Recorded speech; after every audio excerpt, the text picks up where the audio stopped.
Hi, everyone. My name is Sophia Kianni, and I am an Iranian-American climate activist and the founder of Climate Cardinals. I'm really excited today for this panel talking about how we can use our influence to champion change. And I really wanted to preface this panel by saying that really anyone can use their influence to champion change. Of course, some of us have larger platforms than others, but for me, my journey and my story started out as just being a teenage girl in my childhood bedroom with a dream of educating people about climate change, about something that I truly, truly cared about. And because of the power of TikTok, because of the power of social media, I, with a few simple TikTok videos, was able to reach hundreds of thousands, and now millions of people. And I think that really elucidates that every single one of us has the power to use our influence to make change. And while, of course, some people do have larger platforms, I think everyone everywhere can be an activist. And hopefully the way in which Hayden and Francis are using their platforms can inspire all of you. So I'm very excited to please welcome longtime EMA board member and longtime activist and brilliant actor Francis Fisher, and second generation legacy environmentalist, new EMA activist board member, writer, and actor Hayden Begley.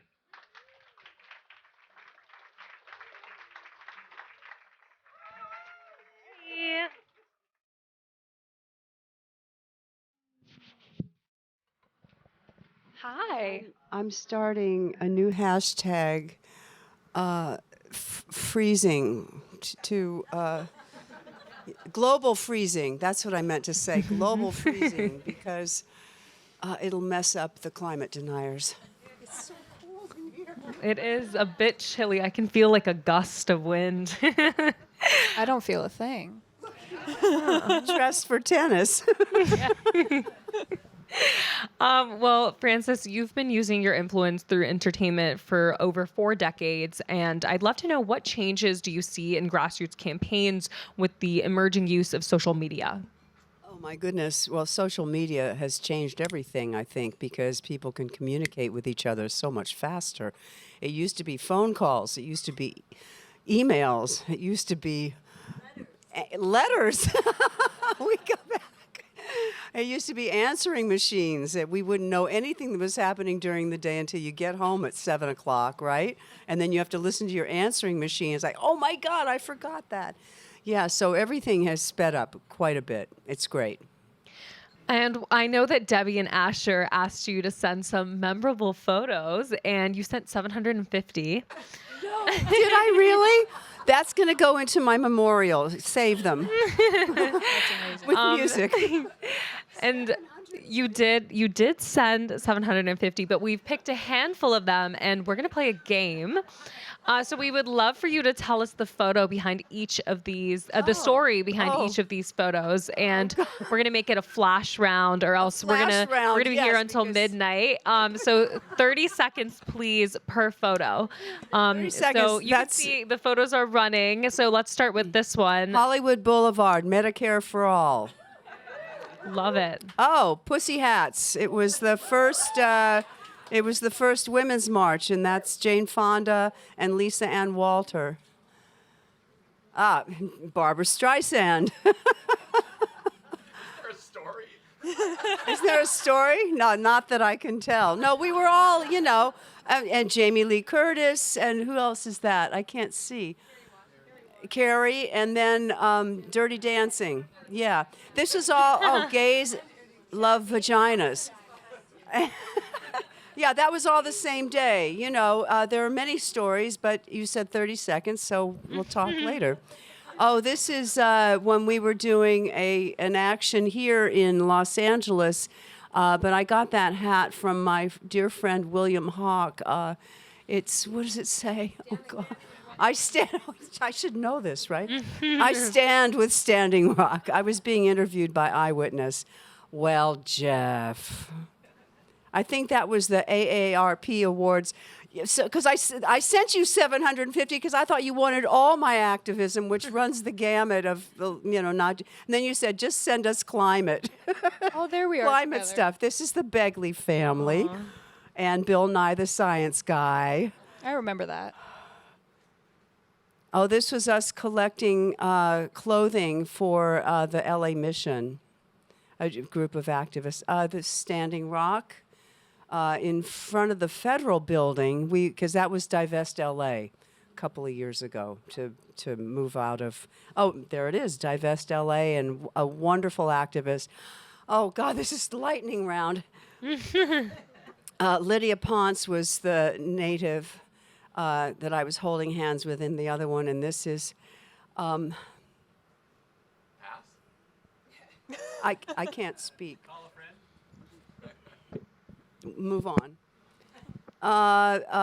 This has nothing to do with climate, except that we were giving food to the LA Mission folks that day. Oh, God, yeah, we went to Pine Ridge, a group of us, and we also went to Wounded Knee to see what was going on there, and visited the field in which all the Native people were killed. And this is, oh, my God, I should have, done all my homework, but this is Nelson Mandela's granddaughter on the right. What is that? Oh, Artists for Amazonia. It's a new group I've just joined a couple of years ago. It's, the first Me Too Survivors March ever was in Los Angeles in 2017. And that's, I'm right next to Tarana Burke. That's when I first met Tarana. That's me as the Dalai Lama. It's the best role I've ever played. That's called a button, Sophia. You're I think that we're going to get to this later. I hope that I look as beautiful as you do when I grow up. But I'm so glad we got a chance to look through those photos and to really get a comprehensive look of what activism looks like over time. And I think that that's a perfect segue for Hayden. I know that your dad is an icon in sustainable role modeling, and he even had a reality show with you and your mom about living in a green home. And so what are you doing to introduce those same values to younger generations via TikTok? Because I know you're a little TikTok famous. Oh, well, thank you. That's quite the compliment. I am very fortunate that I grew up in this world, and so I have had a long history of an education, not knowing what other way there is to live. My house, when I was younger, ran on solar, and my parents' car was an electric car. So, for me, the foreign aspect is having a gas-powered car, connected to the grid. And the best I could probably do is use my platform that has grown through other forms of content. I wanted to showcase some of my activism. And so a couple weeks ago, I decided, you know what, I'm going to try and lobby my mother to allow me to go to the Oscars this year, which every couple of years she acquiesces and allows me to go in her place, which is very kind of you to do, Mom. And see if she does allow me to go, I'm going to do a TikTok challenge where I'll take public transit, because every time I have been lucky enough to go with my dad to the Oscars, we've taken public transportation. And so I decided, let's up the ante, and I'll do 7 days of pure public transportation. And I documented it each day for TikTok. And I was worried at first that not many people would care, because it's a very niche thing that I find interesting. But I don't know if anybody else is very passionate about public transportation the same way I am, or my family is. And to much my surprise and joy, so many people found it interesting, and so many people found it inspiring. And I felt very fortunate to have kind of inspired some people that I know and some people I don't know to start taking public transportation. So, yeah. Oh, do we have a clip? Let's watch Hayden's Day TikTok. 7 of only taking public transportation in Los Angeles. I had only one destination today, the Oscars. This is the third time my mom has very graciously allowed me to go in her place, and the third time we have taken public transportation to the Oscars. Here we're running to make the red line, which only comes every 25 minutes on Sundays. Here I am almost falling over because I thought, I don't need to sit down, I'm fine. We got off at Hollywood and Vine, which you'd think we'd take Hollywood and Highland, but they actually closed that station for the awards. This is where I found out I had a rip in my dress, but it was already too late. We were heading inside, so I just had to take a deep breath and apparently not wipe lipstick off my teeth because I also had lipstick on my teeth. Here is the sweetest woman ever who helped me patch the hole in my dress. I was going to be a little disappointed about the hole in my dress, but then they gave me a soft pretzel and I was totally fine. I forgot about it completely. Here's a video of my dad just dying laughing at a skit that Guillermo did. I just wanted to include this because I thought it was adorable. The only 2 videos I took were of the donkey from Banshees of Inisherin and of Brendan Fraser getting his Best Actor award, and me absolutely losing it crying because I was so happy that he won. His performance meant so much to me. As we were leaving, my dad realized he lost my flat shoes, so we walked into a souvenir shop and bought some flip-flops. I honestly really loved them. I thought this was a total look. I kind of liked this look better, if I'm being quite honest. Also, look at this, LA Metro. This is amazing. What an incredible day. Wow.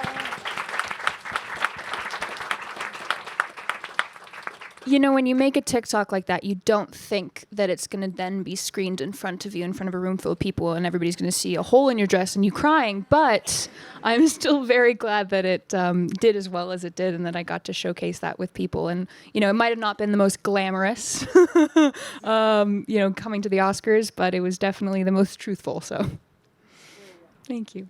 I mean, I really hope you set a trend because I want to see more of those TikToks. Thank you. But I'd love to ask now a question for both of you, which is where do you see the environmental movement in the next 10 years? If we're still alive, you mean? I don't know. I don't have an answer for that. It's sad, but I have to be honest. I don't know where it's going. What I am glad about is I see so many young people, so many young activists who really know what they're talking about. It's so exciting, and it's great to be able to hand it over to you guys. If I were to try and speculate on where it would be in 10 years, I would say that it would be less of a elective position to take and more of an essential position. It'll be something where I won't be going to a rally or calling my senator because I want to or I have the ability to in free time. It will be because there will be a lack of water, you know, that is impacting me directly, or there will be problems with our means of getting energy that will directly impact my life and the lives of the people I care about. So I would like to be wrong about that. I would love for us to take action now that is necessary, that in 10 years it wouldn't need to be a necessity for especially people who don't have the time or the resources or the energy to make it an elective action now. How are they going to do in 10 years when it's more of a necessity, you know? And Frances, then I'd love to ask, over the last 10 years, how have you seen the environmental movement change? How have you seen activism permeate Hollywood?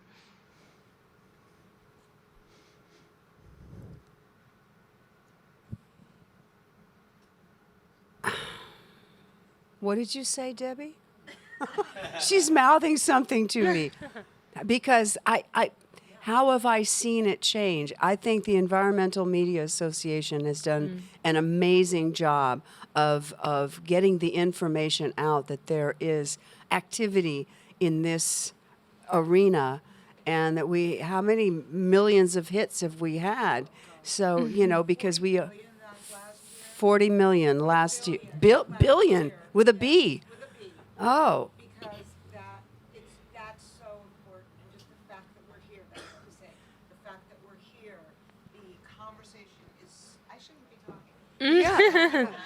Get her a mic. It's so elevated. I'm so loud anyway. No, it's just so elevated. The fact that we have a room here and so many young people are here and so many companies are interested and just everyone, this is top of mind. And I actually don't go there. I go to, we're going to find solutions, because we can't give you guys a world where you don't know where you're going to get your water. So this is all of our job collectively. And so, and as I said before, Ed is my teacher, and positivity is where we need to go, and action. Always, always. So I'm going to look at 10 years where, Hayden, what you said is actually true. It's not an option, but it's what we do. And I think that's the difference. It's in everything. So I don't know, that's just me, but I'm not on this panel. Thank you, Debbie. I actually have a question for you. For those of you who know this amazing woman right here, she at her very young age has been in many rooms of accomplished people and done amazing things in her life so far with her activism. What have you learned from being in these rooms with these amazing world speakers, world leaders, and difference makers? I think the biggest thing I realized is that we all have a unique role we can play in advancing change. So for context, I have sat on the UN Secretary General's Youth Advisory Board. I'm now on Lady Gaga's Foundation's advisory board. And that's obviously two very different types of people. But that to me was the most beautiful part of it, is that someone can look at climate action through the lens of policy and governance, and another person can look at it through the lens of philanthropy, as well as how can we engage corporate actors, how can we engage the private sector. And that also, I think, speaks to the role of young people. I'm often asked by my peers, by other young people, I also care about climate change. How can I get involved? And I always think it's important to say every single major can be a climate major. You don't necessarily have to take the path that I've taken and specifically focus on studying like climate policy or climate communication. But even for my friends who are studying fashion, they can learn about sustainable textiles. For my friends who are studying engineering, they can study about how to better model weather disasters. And so that's really been my biggest learning, is that we each have unique abilities and unique strengths that we can utilize to further and advance change, whether it be in the halls of the UN or in rooms in Hollywood. That's amazing. How has this helped you decide what you want to do with your career? It unfortunately hasn't, because I still am not sure what I want to do. I mean, I'm a junior at Stanford right now, so I do have like a year and a half left to kind of figure it out. But I love the work that I'm doing, and for me, it really is about how can I continue to further social impact? I've been really lucky to do it through my work at the UN, as well as my work with my nonprofit Climate Cardinals. And going forward, I want to just continue to explore what are ways that I can further climate action while also employing creativity and storytelling like what EMA is doing. I love how you stood up at COP and in 6 different languages you said you're lying.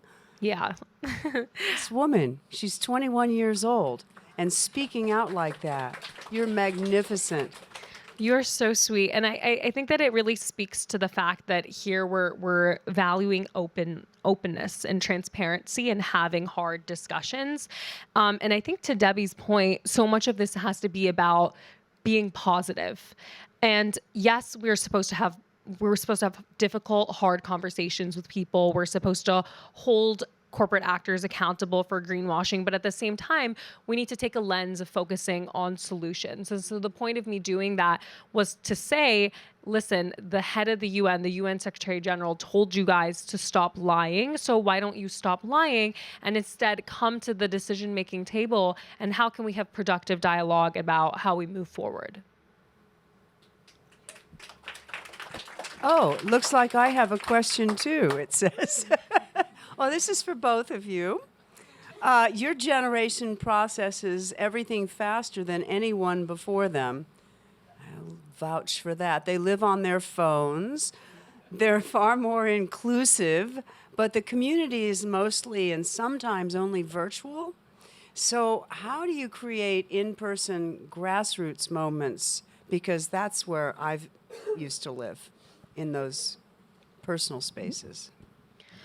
Completely. I always say that social media should be used as a tool for elevating and furthering activism and advocacy, but I don't think that it can be the only tool. And for me, my work first started with nonviolent civil disobedience, of organizing strikes on Capitol Hill, because I'm from the Washington, D.C. area. And specifically in 2019, young people were able to get over 6 million people out to strike in the streets, which was something that had never been done before. And in prior years and prior times in the environmental movement, there had been similar attempts to rally people to get involved and to go out into the streets and strike. And they had only had like a couple 100,000 people show up. But this moment in 2019, when we had over 6 million people, it was on the front page of the New York Times. Like, it was a huge cultural moment. And I think young people are fully capable of realizing that same potential and creating a similar movement and similar momentum. And I think as much as we can support groups, grassroots organizations like Fridays for Future, that was Greta's group that basically helped to spearhead that grassroots strike happening, the more that we can mobilize funding, mobilize support, and direct young people that is a viable option, then I think that we can inspire young people to also engage in that vertical of activism beyond just digital discourse. Good answer. I would like to second everything that you just said. First of all, because I think that it's incredibly well spoken, incredibly well said. The only thing that I could possibly add to it is that I've noticed for myself, it's been a lot easier to donate and communicate via social media. And I think that if we can streamline that to make that easier to come together into these groups and to organize, and not always have to be, let's meet up at this, public place at this public time, like this exact time, we can come together to discuss these issues and how best to tackle them across the world. So I think, the more education that we could put out there and the more that we can come together in a virtual way that connects all of us, I think will connect us in person too. So, yeah. Well, I completely agree with you. And I think that also so much of this for me is about intergenerational dialogue. I think as much as we can teach the older generation of grassroots organizers about TikTok and social media, there's also so much that we can learn from you and your generation about the countless years and the work that you've done in how do we work together to kind of further the role and the momentum. All of which to say that this was so fun. And being the last panel of the day, I would love for both of you to be able to give some closing remarks to the audience about how they can take the information that they've learned over the last 2 days and use it to hopefully be inspired and make a personal difference. Well, I would say, to echo something my dad had said earlier, do what you can. You might not be able to get solar panels today. You might not be able to buy an electric car today. You might not have the means, and you might not need to. There are things that you can do in your everyday life to make the right kind of choices. We vote every 4 years for a president, but we also vote every single day with our pocketbook. So where are we placing our money? Where are we supporting? I think that is something that we can look to as a action every single day that we could take towards a brighter future. So. I agree with you. Yes, that's great. One of the things that I wanted to say to anyone who's thinking of getting involved, make sure your heart is in it. Because once you commit, you're in it. The authenticity is really, really important, because in those days when it is overwhelming, like that moment that I just had before, I don't have it anymore, because you inspired me back to no, we're not all going to be dead in 10 years. But, sometimes those thoughts creep, But have your heart in it.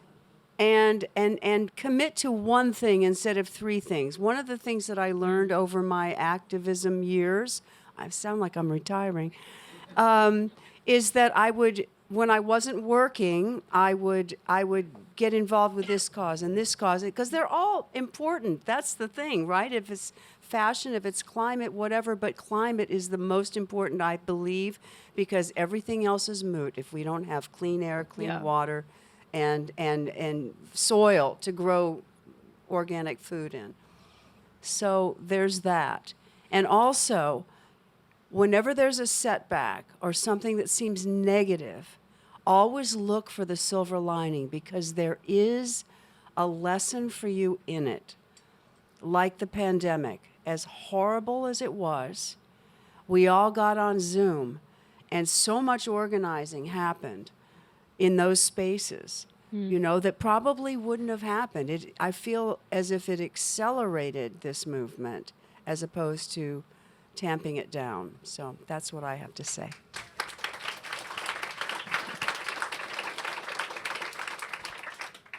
I agree, and I love that. And I love that I had the opportunity to talk to you guys. I hope that this made you all feel a little more inspired, and I hope that you guys have had a great 2 days.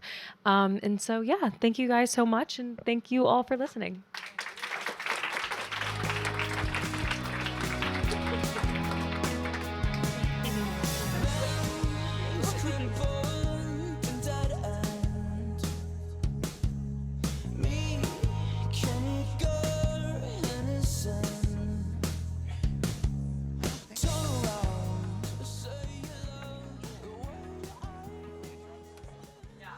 So. Hello. Hi, everybody. Thank you guys so much. First of all, thank you so much for being with us for 2 days. And yay. We're so happy. We're so happy with the programming for these last 2 days. Asher and I first just want to thank our huge staff. Yes. Jay and Aisha. Two people, everybody. And then also want to thank our incredible production team.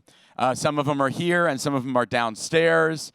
They've been kicking ass for the last 2 days. It's not easy. They actually came from a little bit of a smaller event called the Academy Awards, and then slept about 5 hours and came here to do 2 days with us. So thank you guys so much. And also, lastly, our friends at the Hollywood Reporter. We can't thank you enough. You guys are amazing partners. All of our partners, all of our participants.